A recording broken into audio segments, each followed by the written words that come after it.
Hello, Christine here at Christine's Craft Table. I'm not at my craft table right now. I'm in front of my yarn, and I'm here to celebrate National Crochet Month yet again. This is a makeup video for day 2 because I got a late start, and day 2's topic was whips. So I'm going to show you 3 of my whips. Actually, it's pretty much all of my whips right now because I am pretty caught up, amazingly.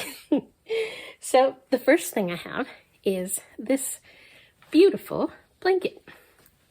This is called the Peaceful Lullaby Blanket. It's a pattern by LBy Crochet, and hers was 34 by 36. I'm making mine probably about 40 by 40, and it's a baby blanket, and I started it back in November of last year. I'm not proud to say. And now it is at the top of my list because the baby was born yesterday. So I'm pretty sure they don't watch my videos, thankfully, and I need to get this done yesterday. So it's a wonderful pattern with a nice texture to it. You can see it's got some bumpiness to it. It's made with Red Heart Super Saver. I'm going to give it a wash with some fabric softener to soften it up. And I used a 5.5 millimeter hook. I'm using the color Dark Gray Heather, Bluebell. This was a great find at Ollie's, believe it or not. I don't know where they got it, but they had boxes and boxes of this color. Yeah. I think it was Creative Grandma did a video at her Ollie's, and they were stocked up with this color too, so they must have gotten a truckload of it. Anyway, and white. So, I wanted to talk a little bit about my planning process for this blanket because it's probably a little bit unusual for most people. I use Excel to plan blankets that I'm going to use multiple colors on, do stripes.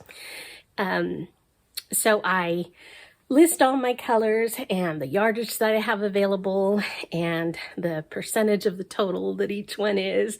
And then I calculate the number of rows that I can get out of that and leave a reserve for the border, whatever color I want to use for the border. And then I actually lay out every row, and I use the colors in Excel to color those rows so I can just visualize what the blanket's going to look like with the color pattern that I chose. And I find that really useful and fun to do. So yeah, this is going to be 110 rows, and I'm about less than 40% there. So I got to get busy.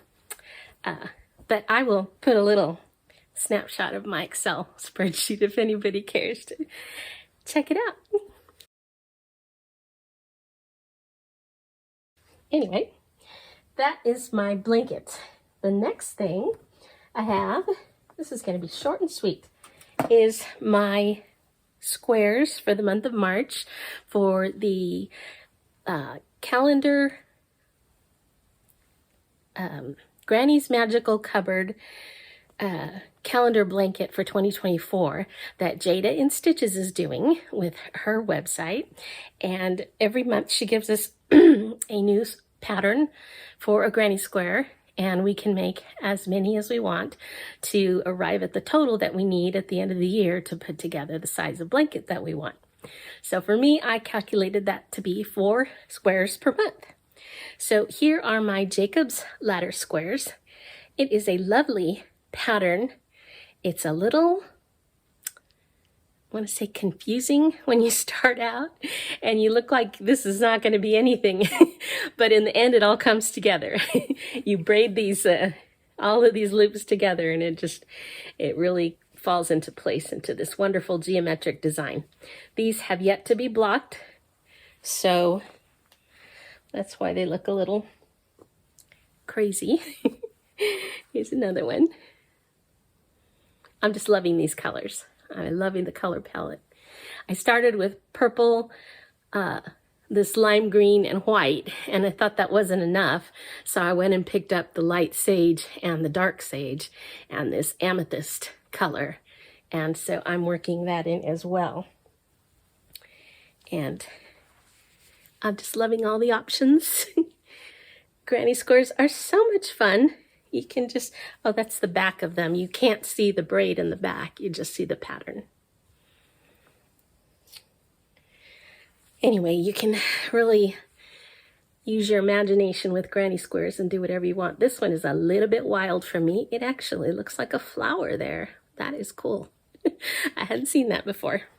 So anyway, those are my 4 squares for March. And last but not least is my square for Judy's Mal 2024. This is with Judy's Creations in Crochet.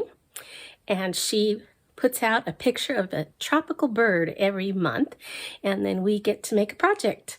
Any kind of project, can be knitting, crochet, or any other craft, and utilize the colors that we see in that picture.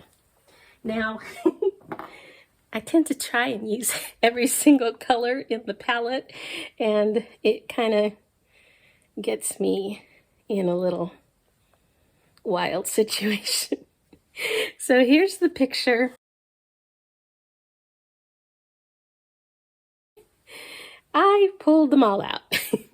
This is my square for March.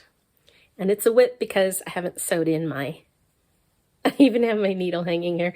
I haven't sewed in my ends, but it's pretty much done except for that. I think I could have had more green. This is the half spiked granny square, by the way, and it's a 10 by 10 inch square. And then I just border it with a single crochet. And it's all kinds of yarns, all acrylic. Some are scrap, some are in my current stash. I just pull out whatever. For this one, I actually sometimes come back here and look at the picture and look at all my yarn and try and pick out the nice matches. Those are my whips. And that's it for this video. Hope you enjoyed it and come back again next time. Thanks.